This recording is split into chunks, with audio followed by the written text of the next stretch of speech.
السلام علیکم دوستوں، پوائنٹ شیئر ٹی وی میں خوش آمدید۔ دوستوں، کافی عرصے سے امریکہ کی پریشان معیشت کو مد نظر رکھتے ہوئے امریکن صدر ڈونلڈ ٹرمپ نے اعلان کر دیا کہ آہستہ آہستہ امریکہ کے سارے ادارے کھولنا شروع کر دیں تاکہ معیشت پہلے سے بہتر ہو جائے۔ اب وقت آ گیا ہے کہ معاشی دباؤ سے لڑا جائے اور کاروبار شروع کیے جائیں اور ہیلتھ سسٹم پر بھی مزید غور اور انویسٹ کیا جائے۔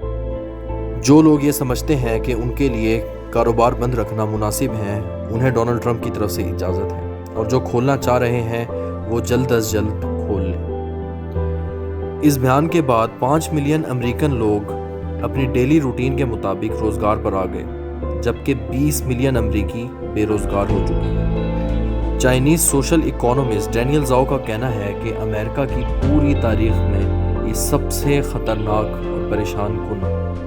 دوستوں، اگر آپ کو میری یہ ویڈیو پسند آئی ہے تو میرے چینل کو ضرور سبسکرائب کریں اور بیل آئیکن پر کلک کریں میری ویڈیو سب سے پہلے دیکھنے کے لیے، اور اپنے دوستوں میں شیئر کرنا نہ بھولیے۔